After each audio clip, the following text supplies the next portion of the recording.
Chapter 33. The following day began with a drizzle, but cleared up after lunch. Lucette had her last piano lesson with gloomy Herr Rack. The repetitive tinkle-thump-tinkle reached Van and Ardor during a reconnaissance in a second-floor passage.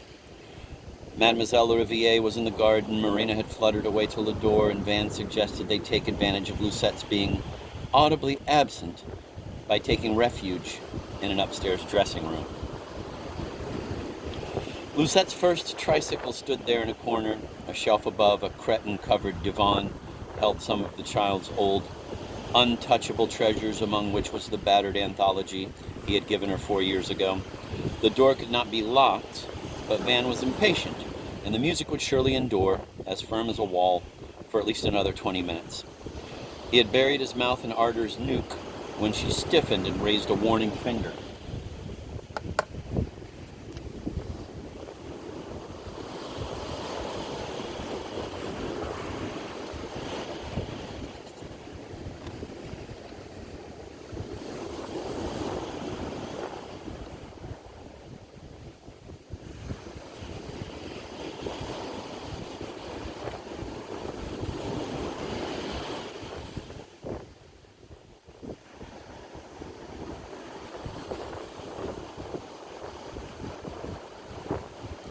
Heavy, slow steps were coming up the grand staircase. "Send him away," she muttered. "Short, hell," swore Van, adjusting his clothes, and went out on the landing. Philip Rack was trudging up, Adam's apple bobbing, ill-shaven, livid, gums exposed, one hand on his chest, the other clutching a roll of pink paper while the music continued to play on its own, as if by some mechanical device.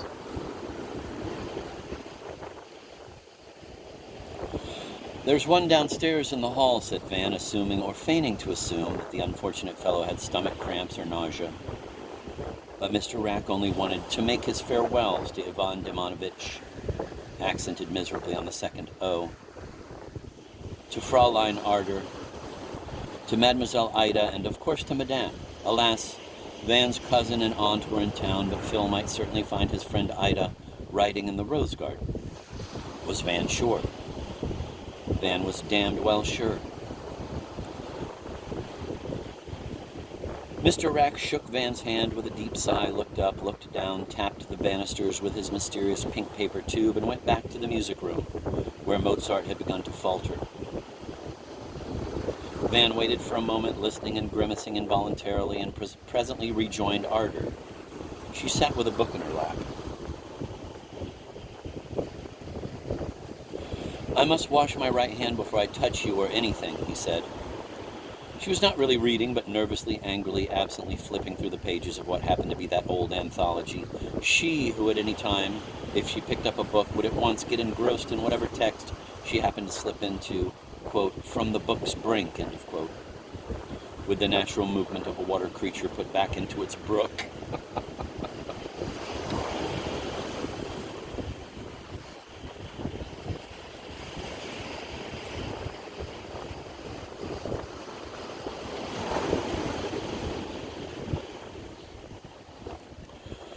"I have never clasped a wetter, limper, nastier forelimb in all my life," said Van, and cursing, the music downstairs had stopped, went to the nursery WC, where there was a tap. From its window he saw Rack put his lumpy black briefcase into the front basket of his bicycle and weave away, taking his hat off to an unresponsive gardener. The clumsy cyclist's balance did not survive his futile gesture. He brushed harshly against the hedge on the other side of the path and crashed. For a moment or two, Rack remained in tangled communion with the privet, and Van wondered if he should not go down to his aid. The gardener had turned his back on the sick or drunken musician, who, thank goodness, was now getting out of the bushes and replacing his briefcase in its basket. He rode away slowly, and a surge of obscure disgust made Van spit into the toilet bowl. Ardor had left the dressing room by the time he returned. He discovered her on a balcony where she was peeling an apple for Lucette. The kind pianist would always bring her an apple or sometimes an inedible pear. or 2 small plums. Anyway, that was his last gift. "Mademoiselle is calling you," said Van to Lucette. "Well, she'll have to wait," said Arder, leisurely continuing her ideal peel, a yellow-red spiral which Lucette watched with ritual fascination. "Have some work to do," Van blurted out. "Bored beyond words. Shall be in the library." "Okay," limpidly responded Lucette without turning, and emitted a cry of pleasure as she caught the finished festoons. He spent half an hour seeking a book he had put back in the wrong place. When he found it at last, he saw he had finished annotating it and so did not need it anymore. For a while he lay on the black divan, but that seemed only to increase the pressure of passionate obsession. He decided to return to the upper floor by the cochlea. There he recalled with anguish, as something fantastically ravishing and hopelessly irretrievable, her hurrying up with her candlestick on the night of the burning barn, capitalized in his memory forever. He with his dancing light behind her hurdies and calves, and mobile shoulders and streaming hair, and the shadows and huge surges of black geometry overtaking them in their winding upward course along the yellow wall. He now found the third-floor door latched on the other side and had to return down to the library, memories now blotted out by trivial exasperation, and take the grand staircase.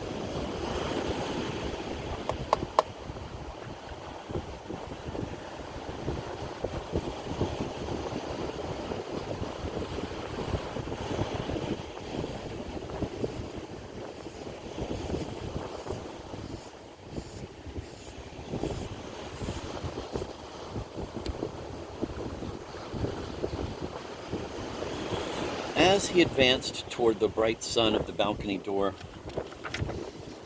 he heard Arder explaining something to Lucette. It was something amusing. It had to do with, I did not remember and cannot invent. Arder had a way of hasting to finish a sentence before mirth overtook her, but sometimes, as now, a brief burst of it would cause her words to explode, and then she would catch up with them and conclude the phrase with still greater haste, keeping her mirth at bay, and the last word would be followed by a triple ripple of sonorous, throaty, erotic, and rather cozy laughter. "And now, my sweet," she added, kissing Lucette on her dimpled cheek, "do me a favor, run down and tell Bad Belle it's high time you had your milk and petit beurre. Jivot, quick. Meanwhile, Van and I will retire to the bathroom, or somewhere where there's a good glass, and I'll give him a haircut. He needs one badly. Don't you, Van? Oh, I know where we'll go. Run along, Lucette." Chapter 34. That frolic under the Sealyham cedar proved to be a mistake. Whenever not supervised by her schizophrenic governess, whenever not being read to or walked or put to bed, Lucette was now a pest. At nightfall, if Marina was not around, drinking, say, with her guests, under the golden globes of the new garden lamps that glowed here and there in the sudden greenery, and mingled their kerosene reek with the breath of heliotrope and jasmine, the lovers could steal out into the deeper darkness and stay there until the nocturna, a keen midnight breeze, came tumbling the foliage, troussant la reme, as Soar, the ribald night watchman, expressed it. Once with his emerald lantern he had stumbled upon them, and several times a phantom Blanche had crept past them, laughing softly to mate in some humbler nook with the robust and securely bribed old glowworm.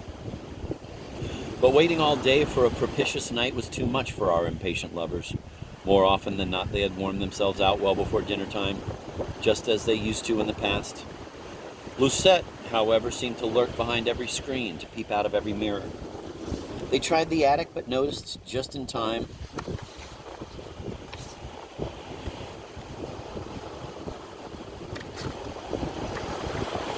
a rent in its floor through which one glimpsed a corner of the mangle room where French, the second maid, could be seen in her corset and petticoat passing to and fro. They looked around and could not understand how they had ever been able to make tender love among splintered boxes and projecting nails, or wriggle through the skylight onto the roof, which any green imp with coppery limbs could easily keep under surveillance from a fork of the giant elm. There still was the shooting gallery with its orientally draped recess under the sloping roof, but it crawled now with bedbugs, reeked of stale beer, and was so grimy and greasy that one could not dream of undressing or using the little divan. All Van saw there of his new ardor were her ivorine thighs and haunches, and the very first time he clasped them she bade him, in the midst of his vigorous joy, to glance across her shoulder over the window ledge, which her hands were still clutching in the ebbing throbs of her own response, and note that Lucette was approaching, skipping rope along a path in the shrubbery. Those intrusions were repeated on the next 2 or 3 occasions. Lucette would come ever nearer, now picking a chanterelle and feigning to eat it raw, then crouching to capture a grasshopper, or at least going through the natural motions of idle play and carefree pursuit. She would advance up to the center of the weedy playground in front of the forbidden pavilion, and there, with an air of dreamy innocence, start to jiggle the board of an old swing that hung from the long and lofty limb of Baldy, a partly leafless but still healthy old oak, which appeared, oh, I remember, Van, in a century-old lithograph of artists by Peter de Rast, as a young colossus protecting 4 cows in Aladdin rags, one shoulder bare. When our lovers, you like the authorial possessive, don't you, Van? Happened to look out again, Lucette was rocking the glum dackle, or looking up at an imaginary woodpecker, or with various pretty contortions, unhurriedly mounting the gray-looped board and swinging gently and gingerly, as if never having done it yet, while idiot Dak barked at the locked pavilion door. She increased her momentum so cannily that ardor in her cavalier, and the pardonable blindness of ascending bliss, never once witnessed the instant when the round rosy face with all its freckles aglow swooped up and 2 green eyes leveled at the astounding tandem.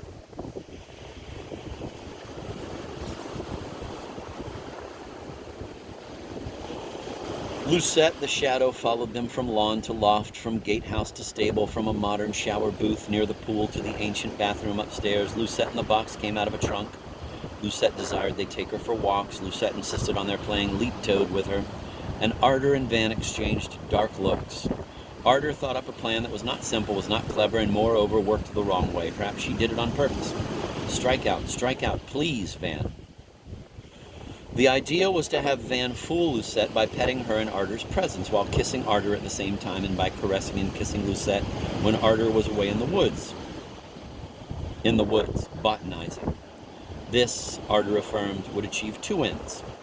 Assuage the pubescent child's jealousy and act as an alibi in case she caught them in the middle of a more ambiguous romp.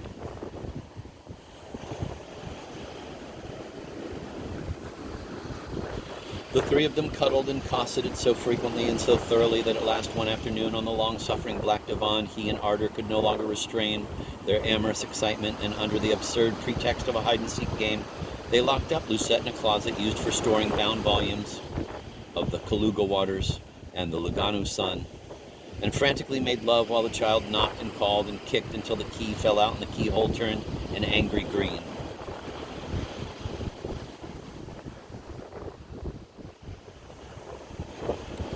More objectionable yet than those fits of vile temper were, to Ardor's mind, the look of stricken ecstasy that Lucette's face expressed when she would tightly cling to Van with arms and knees and prehensile tail, as if he were a tree trunk, even an ambulating tree trunk, and could not be pried off him unless smartly slapped by Big Sister.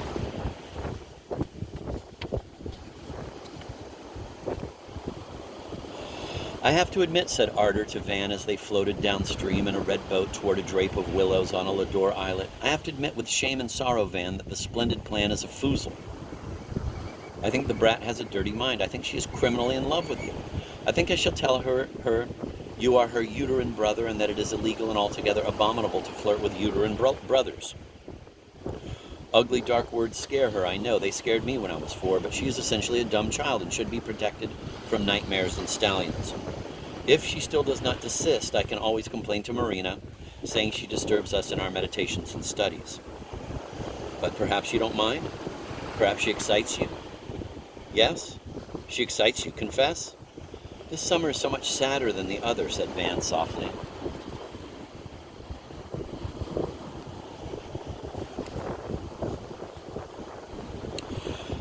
Chapter 35. We are now on a willow islet amidst the quietest branch of the blue Lador, with wet fields on one side and on the other a view of Bryant's castle, remote and romantically black on its oak-timbered hill.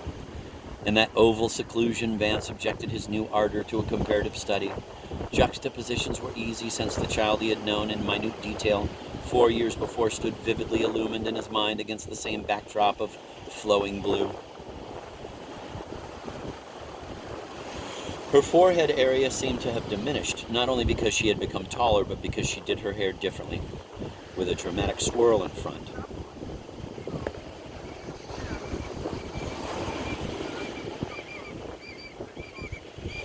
Its whiteness, now clear of all blemishes, had acquired a particularly matte tinge, and soft skin folds crossed it, as if she had been frowning too much all those years. Poor Ardor. The eyebrows were as regal and thick as ever. The eyes had kept their voluptuous, palpable creases. The lashes, their... Let's see what that is for sure. Palpable. Palpable.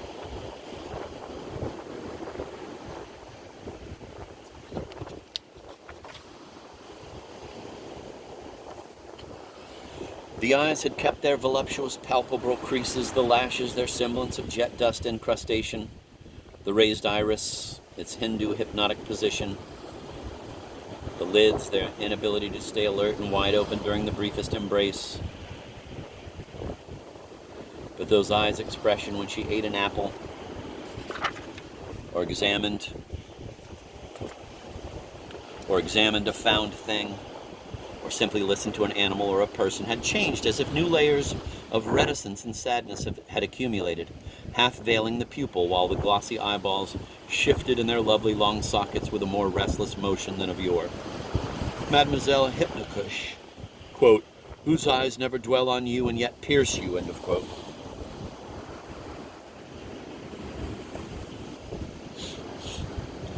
Her nose had not followed Van's in the latter's thickening of Hibernian outline, but the bone was definitely bolder, and the tip seemed to turn up more strongly, and had a little vertical groove that he did not recall having seen in the 12-year-old Collinette. Her nose had not followed, and a strong light, a suggestion of darkish silk down related to that on her forearms, could be now made out between nose and mouth, but was doomed, she said, to extinction at the first cosmetical session of the fall season. A touch of lipstick now gave her mouth an air of deadpan sullenness, which, by contrast, increased the shock of beauty when in gaiety or greed she revealed the moist shine of her large teeth and the red riches of tongue and palate. Her neck had been and remained his most delicate, most poignant delight, especially when she let her hair flow freely and the warm, white, adorable skin showed through in chance separations of glossy black strands. Boils and mosquito bites had stopped pestering her, but he discovered the pale trace of an inch-long cut which ran parallel to her vertebrae just below the waist, and which resulted from a deep scratch caused last August by an erratic hat pin, or rather by a thorny twig in the inviting hay. You are merciless, Van. On that secret islet forbidden to Sunday couples, it belonged to the Veens, and a notice board calmly proclaimed that, quote, trespassers might get shot by sportsmen from Artis Hall, end of quote. Dan's wording.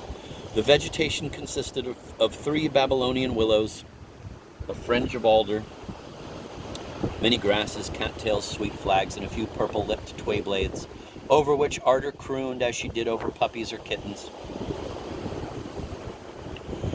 Under the shelter of those neurotic willows, Van pursued his survey. Her shoulders were intolerably graceful. I would never permit my wife to wear strapless gowns with such shoulders, but how could she be my wife? Rooney says to Nell in the English version of Montparnasse's rather comic tale, the infamous shadow of our unnatural affair will follow us into the low depths of the inferno, which our Father, who is in the sky, shows to us with his superb digit. For some odd reason, the worst translations are not from the Chinese, but from plain French. Her nipples, now pert and red, were encircled by fine black hairs, which would soon go to being, she said, unchicklet. Where had she picked up, he wondered, that hideous word? Her breasts were pretty, pale, and plump, but somehow he had preferred the little soft swellings of the earlier girl with their formless, dull buds.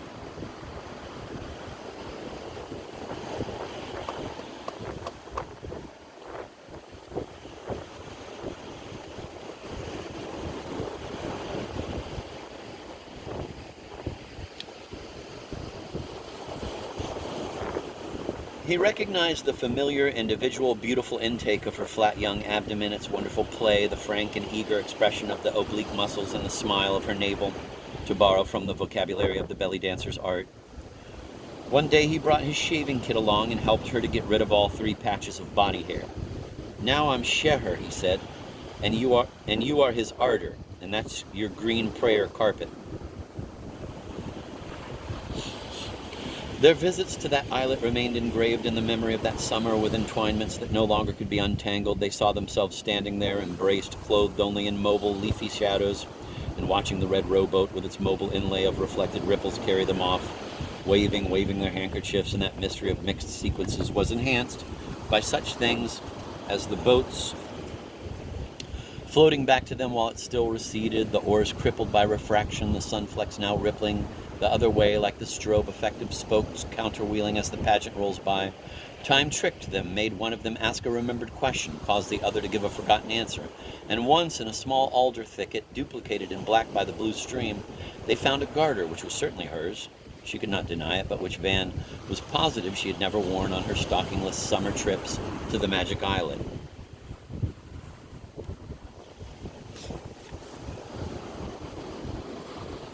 Her lovely, strong legs had maybe grown longer, but they still preserved the sleek pallor and suppleness of her nymphette years. She could still suck her big toe, the right instep in the back of her left hand, bore the same small, not over-conspicuous, but indelible and sacred birthmark with which nature had signed his right hand and left foot. She attempted to coat her fingernails with Scheherazad's lacquer, a very grotesque fad of the 80s. But she was untidy and forgetful in matters of grooming. The varnish flaked off, leaving unseemly blotches, and he requested her to revert to her lackluster state. In compensation, he bought her in the town of Lador, that rather smart little resort, an ankle chain of gold, but she lost it in the course of their strenuous trysts, and unexpectedly broke into tears when he said never mind, another lover someday would retrieve it for her. Her brilliance, her genius, of course, she had changed in 4 years, but he too had changed by concurrent stages so that their brains and senses stayed attuned and were to stay thus always through all separations.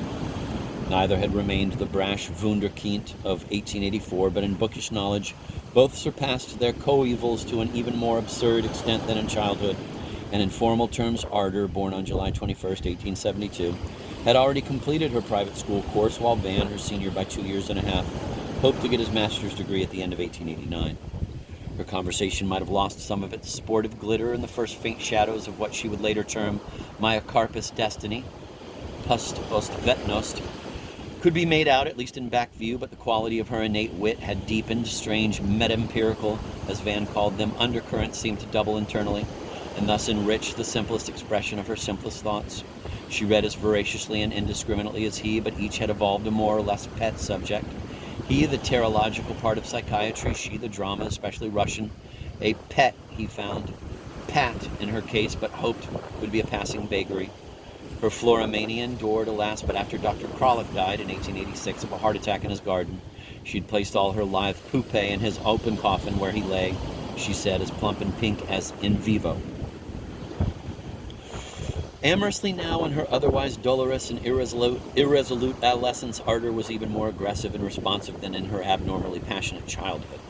A diligent student of case histories, Dr. Van Veen never quite managed to match ardent 12-year-old Ardor with a non-delinquent, non-nymphomaniac, mentally highly developed, spiritually happy and normal English child in his files, although many similar little girls had bloomed and run to seed in the old chateau of France and Estoda-land, as portrayed in extravagant romances and senile memoirs. His own passion for her Van found even harder to study and analyze.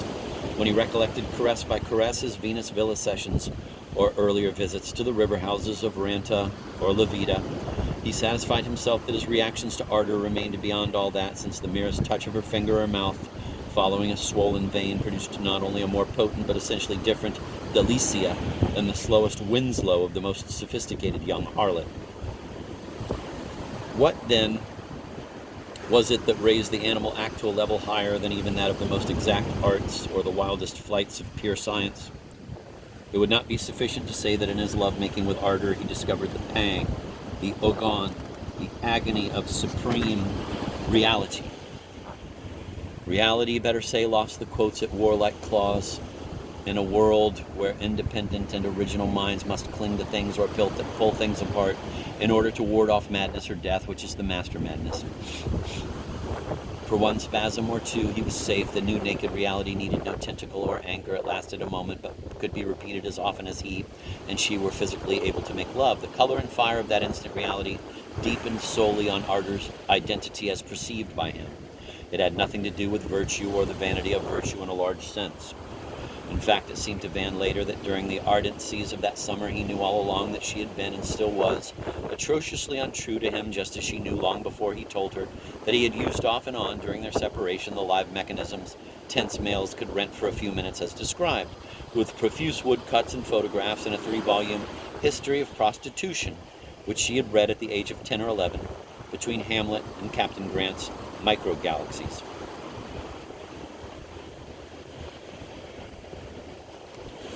For the sake of the scholars who will read this forbidden memoir with a secret tingle, they are human in the secret chasms of libraries where the chatter, the lays, and the fannies of rotting pornographers are piously kept, its author must add in the margin of galley proofs, which a bedridden old man heroically corrects for those slippery long snakes add the last touch to a writer's woes. A few more, the end of the sentence cannot be deciphered, but fortunately the next paragraph is scrawled on a separate writing pad page, editor's note.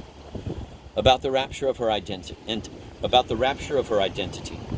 The asses who might really think that in the starlight of eternity, my, Van Veen's, and her, Arter Veen's, conjunction somewhere in North America in the 19th century represented but 1/trillionth of a trillionth part of a pinpoint planet's significance can bray allures. The English word would not supply the onomatopoeic element, old Venus kind, because the rapture of her identity placed under the microscope of reality, which is the only reality, shows a complex system of those subtle bridges which the senses traverse, laughing, embraced, throwing flowers in the air, between membrane and brain, and which always was and is a form of memory, even at the moment of its perception. I am weak. I write badly. I may die tonight. My magic carpet no longer skims over crowned canopies and gaping nestlings and her rarest orchids. Insert